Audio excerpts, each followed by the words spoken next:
नमस्कार विद्यार्थी मित्रांनो, मी गिरीश देशमुख, सुरत महानगरपालिका संचालित सुमन हायस्कूल नंबर 5। आज आपण इयत्ता 10वी विषय विज्ञान यामधील प्रकरण 13 विद्युत प्रवाहाचे चुंबकीय परिणाम म्हणजेच magnetic effects of electric current यामधील भाग 1 अभ्यासणार आहोत। विद्यार्थी मित्रांनो, आता आपल्या प्रकरणाचं नाव आहे विद्युत प्रवाहाचे चुंबकीय परिणाम। तर यामध्ये आपण सुरुवातीला चुंबकीय पदार्थ म्हणजे नेमकं काय, कारण आपल्याला काय शिकायचं आहे, विद्युत प्रवाहाचे चुंबकीय परिणाम काय नेमकं। तर यासाठी आपल्याला काय, तर चुंबकीय पदार्थ म्हणजे नेमकं काय हे आपल्याला माहिती असायला पाहिजे किंवा तुम्हाला माहिती सुद्धा आहे, बरोबर ना। तरी सुद्धा आपण चुंबकीय पदार्थ म्हणजे नेमकं काय ते येथे आपण अभ्यासूया। तर बघा, चुंबकीय पदार्थ कशाला म्हणायचं, मग जे पदार्थ चुंबकाकडे आकर्षिले जातात त्यांना चुंबकीय पदार्थ असे म्हणतात। उदाहरणार्थ लोखंड, पोलाद, बरोबर ना। तर हे लोखंड झालंय, पोलाद झालंय, हे सर्व पदार्थ हे चुंबकाकडे आकर्षिले जातात, म्हणून यांना चुंबकीय पदार्थ असे म्हणतात। उदाहरणाच्या स्वरूपात मी 2 चित्रे इथे दिलेले आहेत। तर एका पहिल्या चित्रामध्ये तुम्हाला दिसून येते की चुंबकाकडे तुम्हाला टाचण्या, हातपिन, युपिन्स किंवा स्क्रू हे सर्व पदार्थ चुंबकाकडे आकर्षिले गेलेले तुम्हाला इथे दिसून येतात, म्हणजे चुंबकाला चिकटलेले तुम्हाला दिसतात, बरोबर। आणि दुसऱ्या चित्रामध्ये आपल्याला दिसतंय iron, nickel, cobalt, stainless steel हे सर्व पदार्थ जे आहेत हे चुंबकाकडे आकर्षिले जातात। आता यामध्ये आपण बघूया सुरुवातीला चुंबकाचे प्रकार। मग आता तुम्हाला चुंबकीय पदार्थ आपण अभ्यासलाय, मग चुंबक घेतलाय, तर मग चुंबकाचे प्रकार सुद्धा आहे। तर मग आता चुंबकाचे प्रकार म्हणजे काय, आपल्या दैनंदिन जीवनामधलेच प्रकार घेऊया आपण, जसं की नालाकृती चुंबक, बरोबर ना। मग आता नालाकृती चुंबक तुम्हाला बाजूच्या आकृतीमध्ये दिसतंय बघा, नालाकृती चुंबक यू शेप सारखा तुम्हाला दिसतंय, घोड्याच्या नालेसारखा, बरोबर ना। त्यानंतर दुसरा आहे सूची चुंबक, जे काय दिशा दर्शवते आपल्या सूची, बरोबर, नॉर्थ साऊथ या प्रकारे। त्यानंतर आता चकती चुंबक, चकती चुंबक त्याला आपण रिंग चुंबक म्हणतोय, गोल पट्टीसारखं तुम्हाला दिसतं, गोल चकतीसारखं तुम्हाला इथे दिसून येत आहे। त्यानंतर चौथा प्रकार आहे तो म्हणजे पट्टी चुंबक।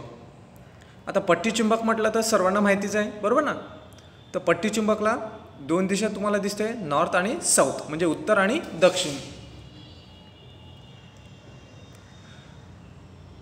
तर अशा प्रकारे हे चुंबकाचे प्रकार आहे, लक्षात आलंय इथपर्यंत। आता त्यानंतर आता अभ्यासूया आपण चुंबकीय क्षेत्ररेषा। आता चुंबकीय क्षेत्ररेषा म्हणजे नेमकं काय, तर बघूया। लोखंडाचा चुरा ज्या रेषावर रचला जातो त्याला चुंबकीय क्षेत्ररेषा असे म्हणतात। लोखंडाचा किस म्हणतो आपण, चुरा हे ज्या रेषावर रचला जातो त्यालाच आपण चुंबकीय क्षेत्ररेषा असं म्हणतोय, बरोबर ना। आता चुंबकीय क्षेत्र, मग आता चुंबकीय क्षेत्र म्हणजे नेमकं काय, बरोबर ना। तर चुंबकाच्या आसपासचा विस्तार ज्यामध्ये चुंबकाच्या बळाचा परिणाम जाणवतो त्याला चुंबकीय क्षेत्र असे म्हणतात। मग समजा एखादा चुंबक घेतला आपण, पट्टी चुंबक घेऊया, बरोबर ना। मग त्याच्या आजूबाजूचा किंवा आसपासचा जो विस्तार आहे ज्यामध्ये काय चुंबकाच्या बळाचा परिणाम आपल्याला जाणवतो त्यालाच आपण चुंबकीय क्षेत्र असं म्हणतोय। उदाहरणार्थ सांगायचं झालं, खाली तुम्हाला दाखवले आकृती बघा, पट्टी चुंबकाच्या आसपासचे क्षेत्ररेषा, बरोबर ना। तर या प्रकारे हे काय चुंबकीय क्षेत्र। त्यानंतर आता आपण अभ्यासूया चुंबकीय क्षेत्ररेषेचे वैशिष्ट्ये। आता हे चुंबकीय क्षेत्ररेषेचे काहीतरी वैशिष्ट्य असणार, बरोबर ना। तर ते आपल्याला इथे अभ्यासायचे आहे। तर त्यामध्ये त्यांचं पहिलं वैशिष्ट्य आहे, क्षेत्ररेषा उत्तर ध्रुवामधून निघतात आणि दक्षिण ध्रुवात प्रवेश करतात। बघा तुम्हाला इथे दिसून येतं आकृतीमध्ये, क्षेत्ररेषा उत्तर ध्रुवामधून निघतात आणि कुठे प्रवेश करतात, दक्षिण ध्रुवात प्रवेश करतात। लक्षात आलंय, आकृतीमध्ये तुम्हाला दिसतंय। त्यानंतर 2 क्षेत्ररेषा कधीच एकमेकांना छेडताना आढळून येत नाहीत। 2 क्षेत्ररेषा जर घेतल्या ह्या कधीच एकमेकांना छेडताना म्हणजे दिसून येतात का, तर नाही। त्यानंतर तिसरं वैशिष्ट्य काय, तर बघा, चुंबकीय क्षेत्ररेषा जिथे जास्त जवळजवळ असतील तर क्षेत्र जास्त प्रबळ असते। लक्षात घ्यायचं काय सांगितलं मी की चुंबकीय क्षेत्र रेषा जिथे जास्त जवळजवळ असतील तिथे काय क्षेत्र जास्त प्रबळ असते। तर हे झाले चुंबकीय क्षेत्र रेषेचे वैशिष्ट्ये। त्यानंतर आता आपण अभ्यासूया विद्युत प्रवाहधारित तारेद्वारे उद्भवणारे चुंबकीय क्षेत्र, magnetic field due to a current carrying conductor. मग आता यामध्ये बघा सुरुवातीला जसं की आपण यामध्ये म्हणतोय आता धातूच्या सुवाहक तारेमधून, आता एखादा जर धातू घेतला तर धातूच्या सुवाहक तारेमधून वाहणारा विद्युत प्रवाह स्वतःच्या जवळपास चुंबकीय क्षेत्र उत्पन्न करते, बरोबर ना।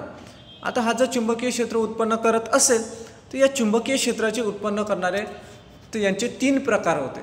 3 प्रकारामध्ये तो चुंबकीय क्षेत्र हा काय करतो उत्पन्न करतोय। मग त्यामध्ये पहिला प्रकार आहे सरळ, दुसरा आहे लूप आणि तिसरा आहे सोलेनॉइड, बरोबर ना। पहिला प्रकार काय सांगितला मी सरळ, दुसरा आहे लूप आणि तिसरा आहे सोलेनॉइड। तर या प्रकारे काय तो चुंबकीय क्षेत्र उत्पन्न करतोय। आता यामध्ये बघा पहिला सरळ, सरळ म्हटलं तर तुम्हाला या प्रकारे दिसणार, आकृती दर्शवलेली आहे, बरोबर ना। दुसरं लूप, आता इथे तुम्हाला लूप सारखं इथे दिसून येतंय, बरोबर ना, दुसरी आकृती तुम्हाला दिसून येते, बरोबर। आणि त्यानंतर तिसरं आहे सोलेनॉइड। सोलेनॉइड म्हणजे तुम्ही कॉईल सर्वांनी बघितलं असेलच, बरोबर ना। तर त्यासारखे असे गुंडाळलेल्या वेटोळ्याच्या स्वरूपात हे तुम्हाला दिसून येत आहे। त्यानंतर आता आपण बघूया, तर हे समजण्यासाठी आपण एक छोटीशी प्रवृत्ती येथे समजून घेऊया। तर त्यासाठी मी काय केलं आहे की एक तांब्याचा एक लांब सुरेख तार, एक तांब्याचा एक लांब सुरेख तार घेतला, म्हणजे सरळ असणारा तार घेतला आहे। 1.5 व्होल्टचे 2 किंवा 3 विद्युत कोश आणि एक प्लग कड घ्यायचे आहे। 1.5 व्होल्टचं काय घ्यायचं आहे 2 किंवा 3 विद्युत कोश घ्यायचे आहेत, बरोबर ना, बॅटरी म्हणतो आपण त्याला, आणि एक प्लग कड घ्यायची आहे, प्लग कड, बरोबर ना। मागील प्रकरणात म्हणजे 12व्या प्रकरणात आपण शिकलेलो आहोतच, बरोबर ना, विद्युत परिपथ म्हणजे काय, तर या सर्व गोष्टी त्यामध्ये झाल्या आहे। आणि यामध्ये लागणारे जे साहित्य आहे विद्युत परिपथामध्ये जोडणारे जे साहित्य हे आपण 12व्या प्रकरणामध्ये शिकलेलो आहोतच, त्यामुळे सर्वांना परिचयाचं आहे। त्या सर्वांना आकृती ए मध्ये दर्शवल्याप्रमाणे श्रेणीत जोडायचं आहे। बघा श्रेणी जोडणी सुद्धा आपण मागच्या प्रकरणात अभ्यासलेली आहे, बरोबर ना। त्यानंतर एका सुरेख तारेला होका यंत्राच्या सुईवर आणि तिला समांतर अशा स्वरूपात ठेवा। आता याला काय करायचं, एका सुरेख तारेला म्हणजे सरळ तारेला होका यंत्राच्या सुईवर ठेवायचं आहे, सुईवर, आणि तिला समांतर अशा स्वरूपात आपल्याला काय करायचं आहे त्याला ठेवायचं आहे। आता प्लगमध्ये कड ठेवा, जी प्लग आहे त्यामध्ये कड ठेवा। आता सुईच्या उत्तर ध्रुवाच्या कोनावर्तनाच्या दिशेचे अवलोकन आपल्याला करायचं आहे, म्हणजे नेमकं काही फरक दिसून येतो का निरीक्षण केल्यास। जर आता बघा यामध्ये काय, जर प्रवाह आकृती बी मध्ये दर्शवल्याप्रमाणे उत्तरेकडून दक्षिणेकडे वाहत असेल तर होका यंत्राच्या सुईचा उत्तर ध्रुव पूर्व दिशेत आवर्तन करेल। आता हे समजण्यासाठी बघा आकृतीमध्ये दिसतंय तुम्हाला, आकृती काय दर्शवते आपल्याला, सरळ विद्युत परिपथ की ज्यामध्ये सुरेख तांब्याच्या तारेला होका यंत्राच्या सुईवर तिला समांतर ठेवलेले आहे, बरोबर। जेव्हा प्रवाहाची दिशा उलटविण्यात येते तेव्हा सुईचे कोनावर्तन बदलते। आता इथे तुम्हाला दिसतंय आकृती ए मध्ये बॅटरी जोडलेली आहे, बॅटरीच्या पुढे प्लस आणि मायनस। आता पुढे हे गेलं आहे यामध्ये प्रवाह वाहत जाणं, त्यासाठी आपण काय केलं आहे त्या बॅटरीलाच काय कनेक्ट केलं, प्लग कड जोडलेली आहे, बरोबर, आणि पुढे होका यंत्र जोडलेलं आहे। अशा प्रकारे हा विद्युत प्रवाह पसार। आता बघा दुसऱ्या बी आकृतीमध्ये, आता इथे काय केलेलं आहे बघा,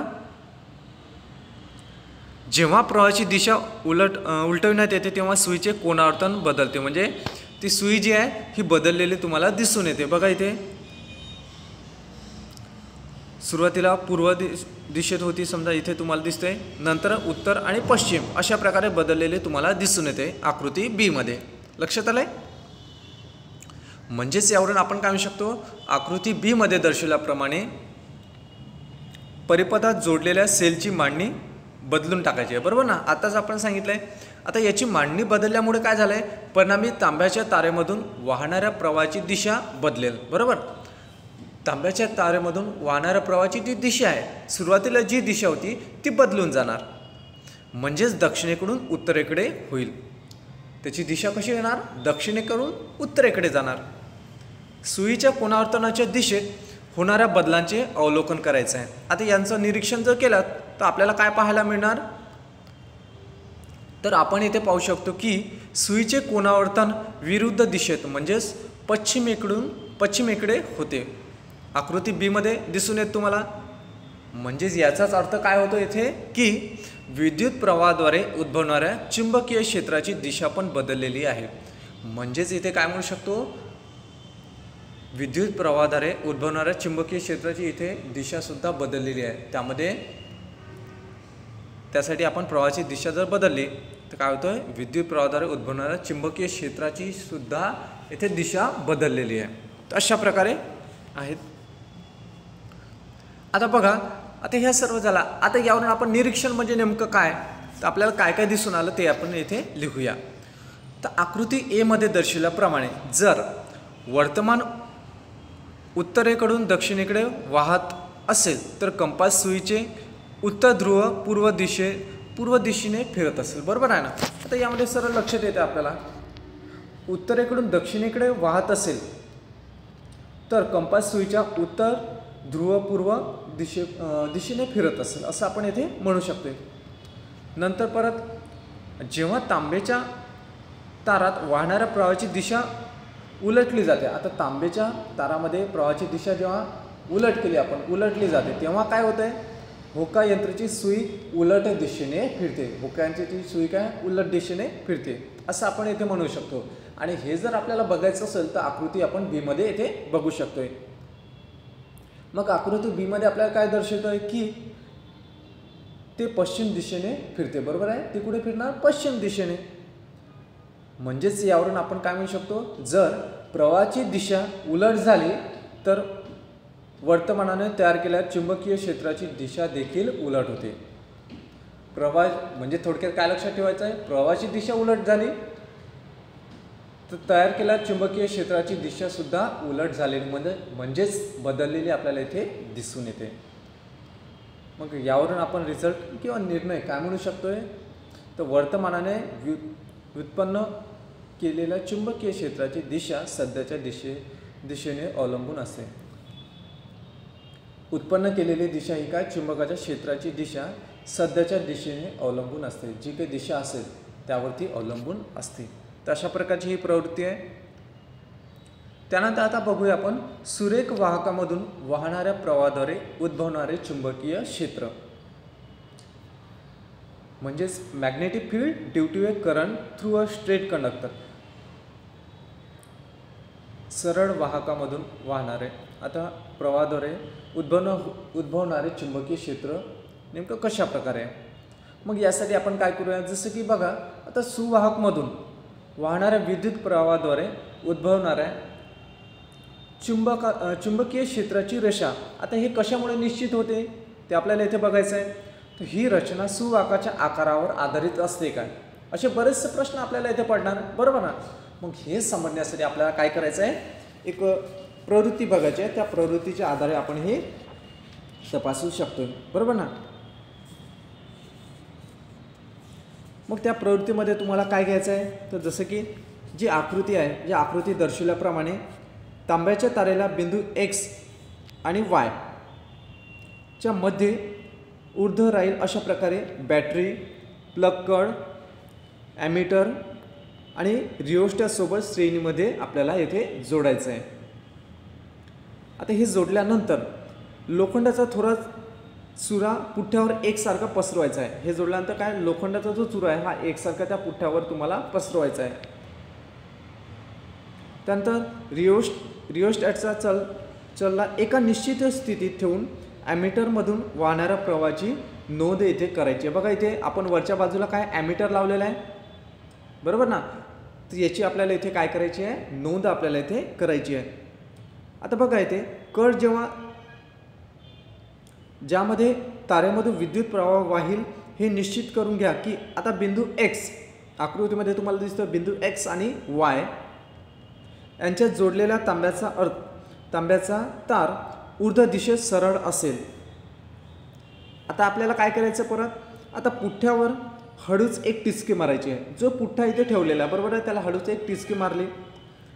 आता टिचकी मारल्यानंतर काय करायचं आहे, लोखंडाच्या चुऱ्याचा रचनेचे अवलोकन तुम्हाला करायचे आहे। जे काही चुरा आहे त्या पुठ्ठ्यावर टाकलेला आहे याचा आपल्याला काय करायचं आहे, त्याचं अवलोकन म्हणजे निरीक्षण आपल्याला करायचं आहे। तर लोखंडाचा चुरा तांब्याच्या तारेच्या आसपास समकेंद्रीय होऊन वर्तुळाकार रचना तयार होते। आता हे वर्तुळाकार रचना तुम्हाला बघायची असेल तर इथे आकृतीमध्ये तुम्हाला दिसून येत आहे। लोखंडाचा चुरा जो आहे केस हा वर्तुळाकार समकेंद्रीय वर्तुळासारखा तो होऊन जातोय, हे आपल्याला इथे आकृतीमध्ये दिसतंय बरोबर ना। मग आता हे समकेंद्रीय वर्तुळ काय दर्शवतं, आता हे जे इथे वर्तुळ तयार झाले समकेंद्रीय म्हणजे ज्यांचा केंद्र हा एकच आहे बरोबर ना। मग हे नेमकं काय दर्शवतात किंवा ते चुंबकीय क्षेत्र रेषा दर्शवितात। तर अशा प्रकारे उद्भवणाऱ्या चुंबकीय क्षेत्राची दिशा कशा प्रकारे आपण शोधू शकतो, समजा असे बरेचसे प्रश्न आपल्याला पडणार बरोबर ना। तर वर्तुळाचा एखादा बिंदू, आता या वर्तुळाला एखादा पी बिंदू आपण येथे मानूया। दिसलंय तुम्हाला आकृतीमध्ये पी बिंदू आता पी बिंदू जवळ काय करायचं आहे, होका यंत्र ठेवायचं आहे। होका यंत्र तुम्हाला इथे दिसतंय पिवळ्या कलरमध्ये, ते काय केलं आपण पी बिंदू जवळ इथे ठेवलेलं आहे। आता यामुळे आपल्याला काय लक्षात येते, आता सुईच्या दिशेचे आपल्याला इथे अवलोकन करायचं आहे, म्हणजे सुईची दिशा नेमकी कुठे आहे ते त्याचं आपल्याला निरीक्षण इथे करायचं आहे। झालंय। त्यानंतर आता बघा, होका यंत्राच्या सुईचा उत्तर ध्रुव सुरेख तारेमधून वाहणाऱ्या विद्युत प्रवाहाद्वारे बिंदू पी जवळ उद्भवणाऱ्या चुंबकीय क्षेत्राची दिशा दर्शवते। आता हे काय दर्शवते, होका यंत्राच्या सुईचा उत्तर ध्रुव सुरेख ताऱ्यामधून वाहणाऱ्या विद्युत प्रवाहाद्वारे पी बिंदू जवळ उद्भवणाऱ्या चुंबकीय क्षेत्राची आपल्याला तिथे ते दिशा दर्शविते। तर या दिशेला एका बाणाद्वारे दर्शवा। आता ही जी दिशा आहे मग याला काय करायचं आहे, आपल्याला एक बाणाद्वारे आपल्याला इथे दर्शवायचं आहे। सुरेख तांब्याच्या तारेमधून वाहणाऱ्या विद्युत प्रवाहाची दिशा उलटविल्यास चुंबकीय क्षेत्र रेषांची पण दिशा पलटली असेल का किंवा उलट झाली का, उलटली जाते का, तर हे आपल्याला याचं इथे निरीक्षण करायचं आहे। आकृती बी मध्ये तुम्हाला दिसते, मिळालेल्या रचनेचे अधिक जवळून अवलोकन जर केलं तर अशा प्रकारे तुम्हाला ही आकृती तुम्हाला दिसते। आता यामुळे नेमकं काय होतंय, तर बघा तांब्याच्या तारेमधून वाहणाऱ्या विद्युत प्रवाहाच्या मूल्यात जर बदल जर आपण केला तर होका यंत्राच्या सुईच्या कोणावर्तनात नेमका काय प्रभाव पडेल, तर बघा तो सुईच्या कोणावर्तनामध्ये पण बदल होतो। जर प्रवाह वाढविला तर कोणावर्तन पण वाढते बरोबर। आणि तारेमधून वाहणाऱ्या मूल्यात वाढ केल्यास बिंदूजवळ उत्पन्न होणाऱ्या चुंबकीय क्षेत्राच्या मूल्यामध्ये पण वाढ होते, हे आपल्याला इथे आकृतीमध्ये दिसून येते। बघा जर तांब्याच्या तारेमधून वाहणारा प्रवाह जसाच्या तसाच असेल, आता तांब्याच्या प्रवाहामधून वाहणारा जो प्रवाह आहे हा जसाचा तसाच असेल, बदलला काहीच नाही, तर परंतु होका यंत्राला तांब्याच्या तारेमधून दूर घेऊन जाण्यात येते तेव्हा होका यंत्राच्या सुईच्या कोणावर्तनात काय बदल होतो। आता हे जर आपल्याला माहीत करायचं आहे, जाणून घ्यायचं असेल तर काय करावं लागेल, होका यंत्राला वाहक तारेपासून दूर असलेला एखादा बिंदू क्यू आपल्याला क्यू जवळ ठेवायचा आहे। म्हणजे क्यू आपण त्याला क्यू बिंदू एक म्हटलंय, तिथे जर ठेवलंय तर इथे आपल्याला लक्षात येतंय सुईचा कोणावर्तन हा कमी होते। सुईचा जो कोणावर्तन हा कमी होताना आपल्याला इथे दिसून येतोय। तर अशा प्रकारे एखाद्या वाहकामधून वाहणाऱ्या विद्युत प्रवाहाद्वारे उत्पन्न होणारे चुंबकीय क्षेत्र वाहकापासून दूर गेल्यास हे कमी होते। लक्षात आलंय काय म्हटलंय मी, वाहकामधून वाहणाऱ्या विद्युत प्रवाहाद्वारे उत्पन्न होणारे चुंबकीय क्षेत्र जे आहे, वाहकामधून वाहणाऱ्या विद्युत प्रवाहाद्वारे उत्पन्न होणारे चुंबकीय क्षेत्र वाहकापासून दूर गेल्यास कमी होते। आता आकृती हे सर्व आपण आकृतीमध्ये पाहू शकतो की जसजसे विद्युत प्रवाह धारित सुरेख तारेपासून दूर जातो तसतसे त्याच्या आजूबाजूला उद्भवणाऱ्या चुंबकीय क्षेत्राला दर्शवणारे समकेंद्रीय वर्तुळे मोठे आणि जास्त मोठे होत जाते. काय म्हटलंय मी इथे, तर विद्युत प्रवाहाधारित सुरेख तारेपासून दूर जाते, तसतसे काय होत आहे, आजूबाजूला उद्भवणाऱ्या चुंबकीय क्षेत्राला दर्शवणारे जे समकेंद्रीय वर्तुळे आपण आकृतीमध्ये बघितलंय, हे वर्तुळे सुद्धा काय होतात, हे वर्तुळे मोठे होतात आणि जास्त मोठे होत जाते. नुसतं मोठेच होतात का, नाही, आणि मोठे मोठे होत जाते. अशा प्रकारे हे आहे. त्यानंतर आता आपण अभ्यासूया उजव्या हाताच्या अंगठ्याचा नियम, राईट हँड थंब रूल. तर विद्यार्थी मित्रांनो, तर नियम नेमकं काय तो आपण इथे समजून घेऊया. तर बघा नियम, उजव्या हातात विद्युत प्रवाहाधारित वाहकाला अशा प्रकारे धरलेला आहे की, उजव्या हातात आपण काय केलं आहे, विद्युत प्रवाहाधारित वाहकाला अशा प्रकारे धरला आहे की ज्यामध्ये अंगठ्याला विद्युत प्रवाहाच्या दिशेचे सूचन करावं लागेल, म्हणजे त्याचं पालन करावं लागेल. तर बोटे वाहकाच्या आसपास चुंबकीय क्षेत्राच्या क्षेत्ररेषेच्या दिशेत गुंडाळलेली आहेत. यालाच उजव्या हाताच्या अंगठ्याचा नियम असं म्हणतात. आता तुम्ही आकृतीमध्ये बघू शकता,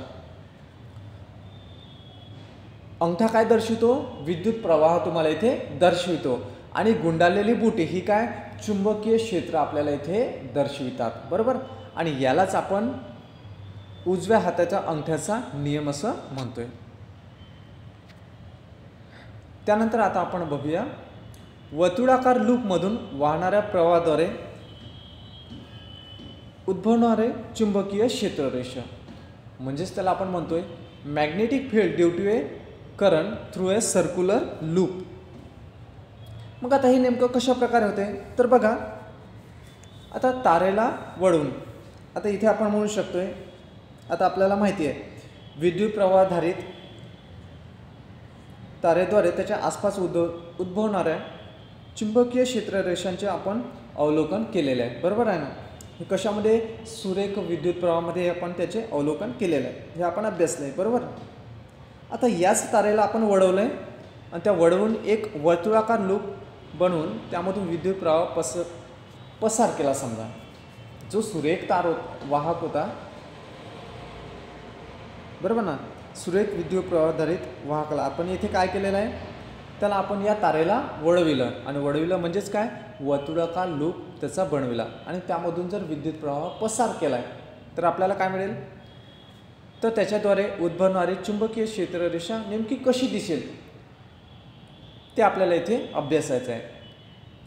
जसं की आपल्याला माहिती आहे, सुरेख विद्युत प्रवाहाधारित तारेद्वारे उद्भवणारे चुंबकीय क्षेत्र त्यापासून अंतराच्या व्यस्त प्रमाणावर आधारित आहे. आता त्याचं जे काही अंतर आहे याच्या व्यस्त प्रमाणावर आधारित आहे.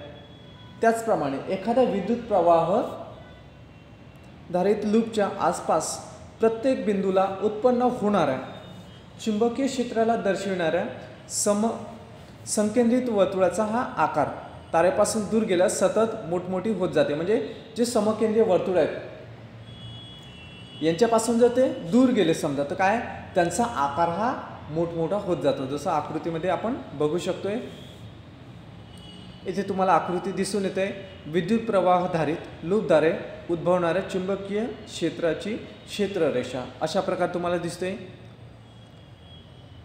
म्हणजेच यावरून आपण काय म्हणू शकतोय की जेव्हा आपण वर्तुळाकार लूपच्या केंद्राजवळ पोहोचतो, एखादा वर्तुळाकार लूप असेल आणि त्याच्या केंद्राजवळ जेव्हा पोहोचतो आपण, तेव्हा या मोठ्या वर्तुळाचा चाप जवळजवळ सरळ रेषेसारखा असतो. मोठ्या वर्तुळाचा जो काही चाप आहे हा काय होतो, जवळपास काय, हा सरळ रेषेसारखाच असतो. इथे आपल्याला इथे सांगायचं आहे.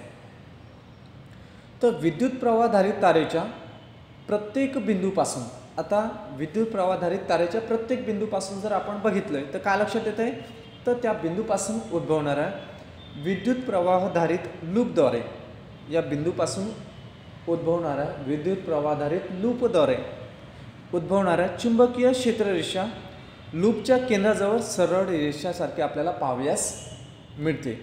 आकृतीमध्ये तुम्हाला दिसून येत आहे. आता यांचं जर आपण बघितलंय तर काय, चुंबकीय क्षेत्र क्षेत्ररेषा लूपच्या केंद्राजवळ आपल्याला कशी सरळ रेषेसारखी आपल्याला इथे दिसून येते, ती आपल्याला पाहावयास मिळते. बघा इथे आकृतीमध्ये दिसतंय, बरोबर ना. उजव्या हाताच्या चुंबकीय क्षेत्राची क्षेत्ररेषा. आता जर आपण उजव्या हाताच्या चुंबकीय क्षेत्राची क्षेत्ररेषा अंगठ्याच्या नियमाचा उपयोग जर केला, चुंबकीय क्षेत्राची क्षेत्ररेषा जर बघितली आणि यासाठी उजव्या हाताच्या अंगठ्याचा नियमाचा जर आपण इथे उपयोग केल्यास आपल्याला इथे काय दिसून येत आहे का तारेचा प्रत्येक भाग लूपच्या आत चुंबकीय क्षेत्ररेषामध्ये एकाच दिशेने सहभाग देते. काय लक्षात येते, जर उजव्या हाताच्या अंगठ्याचा नियम जर आपण इथे वापरल्यास किंवा त्याचा उपयोग केल्यास आपल्याला इथे काय दिसतंय, तारेचा प्रत्येक भाग लूपच्या आत चुंबकीय क्षेत्ररेषामध्ये एकाच दिशेने सहभाग देते. म्हणूनच विद्युत प्रवाहाधारित तारेद्वारे दिलेल्या बिंदूजवळ उद्भवणारे चुंबकीय क्षेत्र. आता विद्युत प्रवाहाधारित तारेद्वारे दिलेल्या बिंदूजवळ उद्भवणारे जे चुंबकीय क्षेत्र जे तिथं तयार होतं आहे त्यामधून वाहणारे विद्युत प्रवाहाच्या समप्रमाणात असते. आता त्यामधून जो विद्युत प्रवाह वाहतो हा कसा असतो, त्याच्या समप्रमाणात असतो, बरोबर ना. म्हणजे जर वाढत असेल तर इकडे सुद्धा वाढतच जाणार, कमी होत असेल तर कमी होणार, म्हणजेच काय, हे समप्रमाणात आहेत. जर वर्तुळाकार लूपमध्ये, आता बघा एखादा वर्तुळाकार लूप आहे आणि त्यामध्ये ज्या वेटोळ्या आहे म्हणजे n वेटोळ्या असतील, n म्हणजे एक संख्या आपण घेऊया, n एवढ्या वेटोळ्या असतील तर उत्पन्न होणारे चुंबकीय क्षेत्र एक गुंडाळ्याद्वारे उत्पन्न होणाऱ्या क्षेत्रापेक्षा n पट असते. समजा एक n पट एवढं काय वेटोळ्या असतील तर उत्पन्न होणारे जे चुंबकीय क्षेत्र हे गुंडाळ्याद्वारे उत्पन्न होणाऱ्या क्षेत्रापेक्षा n पट एवढेच असते. लक्षात आलंय, म्हणजे दोघंही काय nच आहे, म्हणजे वाढत जाणार तर इकडे सुद्धा वाढत जाणार, कमी होत असेल तर कमी होणार. म्हणून त्यांनी इथे काय घेतलंय, n एवढ्या वेटोळ्या असतील तर उद्भवणाऱ्या म्हणजे उत्पन्नारे चुंबकीय क्षेत्र हे सुद्धा किती असणार आहे, n पट एवढेच असणार. कारण की प्रत्येक वेटोळ्यात विद्युत प्रवाहाची दिशा ही काय समान असते. कारण आपल्याला माहिती आहे समप्रमाणात म्हणजे काय, तर प्रत्येक वेटोळामध्ये विद्युत प्रवाहाची दिशा आहे ही जी आहे ही दिशा समान असते आणि प्रत्येक वेटोळाद्वारे उद्भवणाऱ्या क्षेत्रांची बेरीज येथे होत असते. लक्षात आलंय, तर या प्रकारे हे आहेत. समजलं इथपर्यंत. त्यानंतर आता आपण अभ्यासूया सोलेनॉइड. तर सोलेनॉइड मधून वाहणाऱ्या प्रवाहामुळे चुंबकीय क्षेत्र magnetic field due to a current in a solenoid, बरोबर ना. सोलेनॉइड मधून वाहणाऱ्या प्रवाहामुळे चुंबकीय क्षेत्र कशा प्रकारे तयार होते हे आपल्याला इथे अभ्यासायचं आहे. पण त्या अगोदर नेमकं सोलेनॉइड म्हणजे काय ते आपण इथे अभ्यासूया, बरोबर ना. तुम्हाला प्रश्न पडला असेल मग सोलेनॉइड म्हणजे नेमकं काय बरं, बरोबर ना.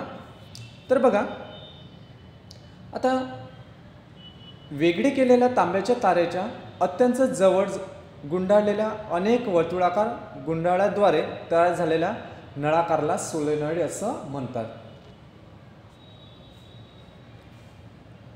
यामध्ये मी काय म्हटलंय, जे वेगळे केलेल्या तांब्याच्या तारेच्या अत्यंत जवळजवळ जी तार आहे तांब्याचे तार अत्यंत जवळजवळ असे गुंडाळाच्या स्वरूपात अनेक वर्तुळाकार गुंडाळाद्वारे तयार झालेला नळाकारलाच आपण सोलेनॉइड असं म्हणतोय. कॉईल सर्वांना माहितीच आहे, बरोबर ना, तो काय सोलेनॉइड आहे. तर बघा विद्युत प्रवाहाधारित सोलेनॉइडमुळे रचली जाणारी चुंबकीय क्षेत्ररेषांची रचना आकृतीमध्ये दर्शवलेली आहे. आता आपल्याला काय बघायचं आहे, सोलेनॉइडमधून वाहणाऱ्या प्रवाहामुळे चुंबकीय क्षेत्र कशा प्रकारे तयार होते. तर यासाठी त्यांनी सांगितलं, बघा यासाठी आपण बघू शकतो इथे विद्युत प्रवाहाधारित सोलेनॉइडमुळे रचली जाणारी चुंबकीय क्षेत्ररेषांची रचना आकृतीमध्ये दर्शवलेली आहे. आता खाली मी आकृती दाखवलेली आहे. या प्रकारे त्याची रचना असते, कशाची, सोलेनॉइडची. मग आकृतीमध्ये दर्शवलेल्या पट्टी चुंबकाच्या क्षेत्र रेषेच्या रचनेसोबत या रचनेची तुलना केल्यास त्या एकसारख्या दिसतात. आता पट्टी चुंबकासोबत जर यांची तुलना जर आपण केली तर त्या आपल्याला एकसारख्या दिसून येते. ज्या ज्या वेटोळ्या आहेत सोलेनॉइड हे एकसारखे आपल्याला दिसून येते. आकृती पहिलीमध्ये तुम्हाला दिसून येते, बरोबर ना. आणि दुसऱ्या आकृतीमध्ये तुम्हाला इथे दिसून येते चुंबकाला वेटोळाकडे गती करविल्यास ते वेटोळाच्या परिपथामध्ये विद्युत प्रवाहाचे निर्माण करते, जे गॅल्व्हनोमीटरच्या सुईच्या कोनावर्तनाद्वारे दर्शविण्यात येते. बरोबर ना, इथे तुम्हाला दिसून येते. आता बघा, वास्तविक पाहायला गेला तर सोलेनॉइडची एक टोक चुंबकीय उत्तर ध्रुव आणि दुसरे आकृती टोक चुंबकीय दक्षिण ध्रुवाचे कार्य करते. दुसरे जे टोक आहे हे कुठे चुंबकीय दक्षिण ध्रुवाचे कार्य करत असते. सोलेनॉइडच्या आतील विस्तारात क्षेत्ररेषा विद्युत प्रवाहाधारित सोलेनॉइडच्या आत परस्पर समांतर अशी रेषा आहेत. ही काय एक परस्पर अशी समांतर रेषा यामध्ये असते. आणि ही समांतर रेषा काय दर्शवते? ज्या दर्शवितात की सोलेनॉइडच्या आतील तसेच आसपास मिळणाऱ्या चुंबकीय विस्तारात सर्वच बिंदूंना चुंबकीय क्षेत्राचे मूल्य हे समान असते. आणि ती रेषा काय दर्शवते? का सर्वच मूल्यांमध्ये चुंबकीय क्षेत्रांचे जे काही मूल्य असेल हे समान असते हे तिथे दर्शवते. म्हणजेच यावरून आपण येथे म्हणू शकतो की सोलेनॉइडच्या क्षेत्राची क्षेत्ररेषा आतील विस्तारात चुंबकीय क्षेत्र हे समान असते, आपण येथे म्हणू शकतो. बरोबर ना. सोलेनॉइडच्या आतील विस्तारात उद्भवणाऱ्या चुंबकीय क्षेत्राचा नरम लोखंडासारख्या चुंबकीय पदार्थाला गुंतागुंतीच्या आत ठेवून मॅग्नेटाइज करण्यासाठी उपयोग होऊ शकतोय. आता याला जर मॅग्नेटाइज करायचं आहे तर यासाठी याचा उपयोग होतो. आणि अशा प्रकारचं जे आहेत अशा प्रकारे तयार होणाऱ्या चुंबकालाच आपण काय म्हणतो? इलेक्ट्रोमॅग्नेट असं म्हणतोय. परत एकदा सांगतोय, नेमकं इलेक्ट्रोमॅग्नेट कशा म्हणायचं आहे? तर बघा, सोलेनॉइडच्या आतील विस्तारात उद्भवणाऱ्या चुंबकीय क्षेत्राचा नरम लोखंडासारख्या चुंबकीय पदार्थाला गुंतागुंतीच्या आत ठेवून याला काय करण्यात येतं? मॅग्नेटाइज करण्यात येतं आणि याचा तो उपयोग होतो. तर अशा प्रकारचा जो तयार होणाऱ्या चुंबकाला, अशा प्रकार जो चुंबक तयार होतो या चुंबकालाच आपण इलेक्ट्रोमॅग्नेट असं म्हणतो. त्यानंतर आता आपण अभ्यासूया चुंबकीय क्षेत्रात ठेवलेल्या विद्युत प्रवाहाधारित वाहकावर लागणारे बळ. म्हणजेच याला आपण म्हणतो force on A current carrying conductor in A magnetic field. मग आता चुंबकीय क्षेत्रात ठेवलेल्या विद्युत प्रवाहाधारित वाहकावर लागणारे बळ हे नेमकं कशा प्रकारे आहे तर हे आपल्याला इथे समजून घ्यायचं आहे. तर बघा, सुरुवातीला जसं की आता यामध्ये वाहकामधून पसार होणारा विद्युत प्रवाह चुंबकीय क्षेत्र तयार करतो. बरोबर आहे. वाहकामधून पसार होणारा जो विद्युत प्रवाह हा काय करतो? चुंबकीय क्षेत्र तिथे तयार करतो. तर याचप्रमाणे उद्भवणारे चुंबकीय क्षेत्र वाहकाच्या ठेवलेल्या चुंबकावर बळ लावते. आता हे काय करते? जे चुंबकीय क्षेत्र तयार झाले हे वाहकाच्या ठेवलेल्या चुंबकावर काय एक प्रकारचं बळ तेथे लावते. तर येथे फ्रेंच वैज्ञानिक अँड्रे मेरी एम्पियर 1775 ते 1836 हा यांचा कालखंड आहे. यामध्ये यांनी असे दर्शविले की यांनी येथे शोध लावलाय. बघा, यांनी असं सांगितलं येथे की यांनी असे दर्शविले की चुंबक पण विद्युत प्रवाहाधारित वाहकावर समान मूल्याचे आणि विरुद्ध दिशेत बळ लावते. लक्षात घ्यायचं आहे. काय सांगितलं मी? चुंबक येथे काय करतोय? विद्युत प्रवाहाधारित वाहकावर समान मूल्याचे आणि विरुद्ध दिशेत बळ येथे लावते. मग यामुळे काय होतंय? का तारेचे होणारे स्थानांतर असे आता यामधून काय तारेचे स्थानांतर येथे होते आणि ते स्थानांतर काय नेमकं सुचवते की आता तारेचे होणारे स्थानांतर असे सुचवते की विद्युत प्रवाहाधारित ॲल्युमिनियमच्या तारेला जेव्हा चुंबकीय क्षेत्रात ठेवण्यात येते तेव्हा त्यावर बळ लावते. लक्षात घ्यायचं आहे. ॲल्युमिनियमच्या तारेला काय केलं आहे? जेव्हा चुंबकीय क्षेत्रात ठेवण्यात येते तेव्हा त्यावर ते बळ लावते. विद्युत प्रवाहाची दिशा बदलविल्यास, आता समजा विद्युत प्रवाहाची दिशा जर आपण बदलवलीच तर त्यावेळेस बळाची दिशा पण बदलते. लक्षात घ्यायचं आहे. जेव्हा काय केलं आहे? विद्युत प्रवाहाची दिशा बदलविल्यास, आता विद्युत प्रवाहाची जर आपण दिशा बदलवली तर बळाची दिशा पण इथे बदलते. वाहकावर लागणाऱ्या बळाची दिशा विद्युत प्रवाहाची दिशा तसेच चुंबकीय क्षेत्राच्या दिशेवर हे आधारित असते. लक्षात घ्यायचं आहे. काय सांगितलं मी, वाहकावर लागणाऱ्या बळाची जी दिशा आहे हे कशावर आधारित असते, विद्युत प्रवाहाची दिशा तसेच चुंबकीय क्षेत्राच्या दिशेवर आधारित असते. म्हणूनच आपण इथे म्हणतोय की चुंबकाच्या दोन्ही ध्रुवांची अदलाबदली करून, आता समजा चुंबकाच्या दोन्ही ध्रुवाची जर आपण अदलाबदली केली समजा, बरोबर आहे ना, करून चुंबकीय क्षेत्राची दिशा शिरोलंब खालच्या दिशेत केल्यास, आता याचा जो शिरोलंब आहे हा कुठे, खालच्या दिशेत केल्यास पुन्हा पाहता येऊ शकते की विद्युत प्रवाहाधारित तारेवर लागणाऱ्या बळाची दिशा ही बदललेली आपल्याला दिसून येते. म्हणजेच काय, नेमकी ही विद्युत प्रवाहाधारित तारेवर लागणाऱ्या बळाची दिशा इथे बदलते हे आपल्याला इथे दिसून येते. वाहकावर लागणाऱ्या बळाची दिशा, विद्युत प्रवाहाची दिशा तसेच चुंबकीय क्षेत्राच्या दिशेवर असते हे आपल्याला माहितीच आहे.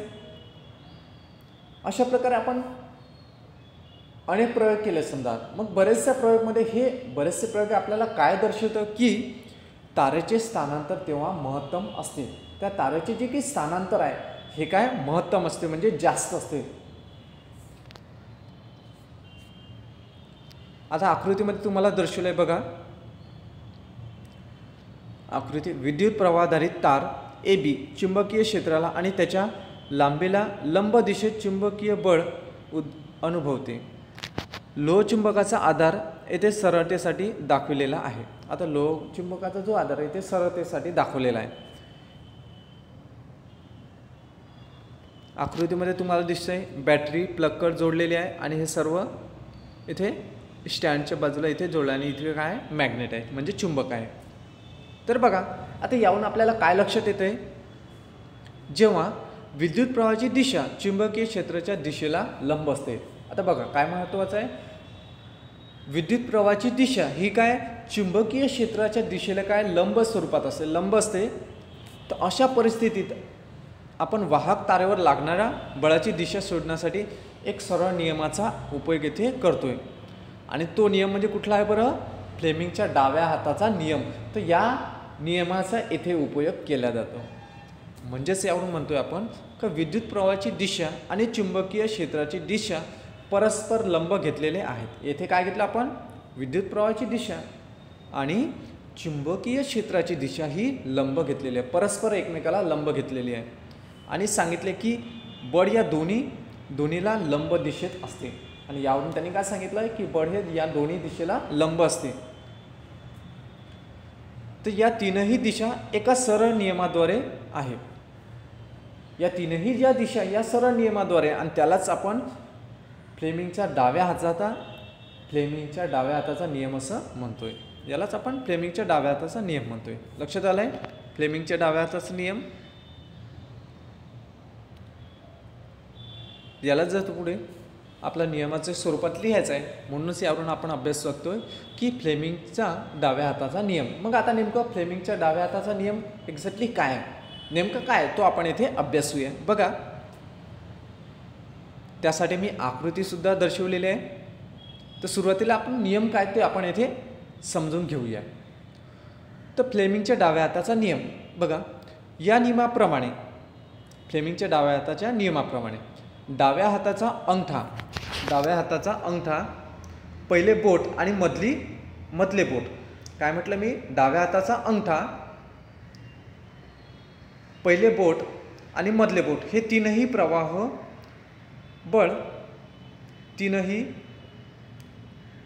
बळ प्रवाह अशा प्रकारे पसरवा की ते परस्पर लंब राहतील. हे काय तीनही एक प्रकारे परस्पर लंब असतील अशा प्रकारे तुम्हाला ते ठेवायचे आहेत. बाजूच्या आकृतीमध्ये तुम्हाला दिसून येते. काय म्हटलं मी, फ्लेमिंगच्या डाव्याचा नियम काय सांगतोय, तुम्हाला डावा हात घ्यायचा आहे, अंगठा, नंतर पहिले बोट आणि मधले बोट हे अशा परस्पर एकमेकाला लंब घ्यायचे आहेत. लक्षात आलंय. तर हे काय दर्शवतं, फ्लेमिंगच्या डाव्या हाताचा नियम. आता यावरून नेमकं बघा, मग तुम्हाला प्रश्न पडला असेल, मग अंगठा नेमकं काय दर्शवतो, किंवा डाव्या हाताचं पहिलं बोट नेमकं काय दर्शवतो, किंवा मधलं बोट नेमकं काय दर्शवतो, बरोबर ना. तर ते आपण इथे अभ्यासूया, बघूया. जर पहिले बोट चुंबकीय क्षेत्राच्या दिशेत असेल, पहिले बोट काय आहे, चुंबकीय दिशेच्या बघा, पहिले बोट चुंबकीय क्षेत्राच्या दिशेत असेल तर दुसरे बोट विद्युत प्रवाहाच्या दिशेत असेल तर अंगठ्याच्या दिशा वाहकावर लागणाऱ्या बळाच्या दिशा दर्शवते किंवा त्याचे स्थानांतराची दिशा आपल्याला इथे दर्शवते. लक्षात घ्यायचं आहे. काय सांगितलं मी? पहिले बोट चुंबकीय क्षेत्राच्या दिशेत असेल तर दुसरे बोट विद्युत प्रवाहाच्या दिशेत असेल. दुसरं काय सांगितलं आहे? मधलं बोट जे आहे विद्युत प्रवाहाच्या दिशेत असेल. पहिलं बोट काय? चुंबकीय क्षेत्र असेल आणि मधलं बोट काय आहे? विद्युत प्रवाहाच्या दिशेत असेल, म्हणजे तो विद्युत प्रवाह दर्शवितो. आणि अंगठा काय दर्शवितो? अंगठा दिशा वाहकावर लागणाऱ्या बळाची दिशा दर्शविते, म्हणजे त्यांची नेमकी गती कशा प्रकारे आहे हे ते दर्शविते. दिशा म्हणा किंवा त्याचं स्थानांतर ती दर्शविते. अशा प्रकारे हे आहेत. लक्षात आले? आता उदाहरणार्थ घ्यायचं झाल्यास तुम्हाला इथे दिले. मग हा नियम कुठे? उदाहरणार्थ सांगायचं झाल्यास तर विद्युत मोटर असेल, विद्युत जनरेटर असेल, लाऊडस्पीकर असेल, मायक्रोफोन आणि मापन करणाऱ्या या सर्व साधनांचा इथे समावेश होतो. जे काही मापन करणारे साधने आहे या सर्व साधनांचा इथे उपयोग होत असतो. तुम्हाला बाजूला आकृती दिसते ना, तर आकृतीमध्ये परत सांगतो मी फ्लेमिंगच्या डाव्या हाताचा नियम. काय सांगतोय? अंगठा, नंतर पहिलं बोट आणि मधलं बोट हे तीनही बोटे हे काय एकमेकाला परस्पर लंब असतील. म्हणजे प्रत्येकामध्ये तुम्हाला लंब असतील म्हणजे काय? प्रत्येकामधला कोण हा 90 अंशाचा असणार, बरोबर ना? तर अंगठा काय दर्शवितो? सुरुवातीला अंगठा न घेता आपण पहिल्या बोटापासून सुरुवात करूया. पहिलं बोट काय दर्शवितो? मॅग्नेटिक फील्ड म्हणजे चुंबकीय क्षेत्र आपल्याला इथे दर्शवितो. आणि मधलं बोट काय दर्शवितो? चुंबकीय प्रवाह येथे दर्शवितो. आणि अंगठा हा काय दर्शवितो? तर दिशा वाहकावर लागणाऱ्या बळाची तो दिशा दर्शवितो किंवा त्याचा तो स्थानांतर दर्शवितो. त्याची ती गती आपल्याला इथे दिसून येते. तर अशा प्रकारे हा आहे फ्लेमिंगच्या डाव्या हाताचा नियम. बघा इकडे दुसऱ्या आकृती तुम्हाला दिसतंय. वर काय दिसतंय? क्षेत्र. दुसरं काय दिसतंय? बळ. आणि खालच्या बाजूला काय? प्रवाह. खालच्या बाजूला प्रवाह म्हणजे काय? हे मधलं बोट आहे, बरोबर? तर अशा प्रकारे आहे फ्लेमिंगच्या डाव्या हाताचा हा नियम आहे. धन्यवाद विद्यार्थी मित्रांनो. तर हा आपण पहिला भाग येथे आपण अभ्यासलाय या 13व्या प्रकरणाचा. दुसरा भाग आपण नंतरच्या व्हिडिओमध्ये अभ्यासूया. धन्यवाद विद्यार्थी मित्रांनो.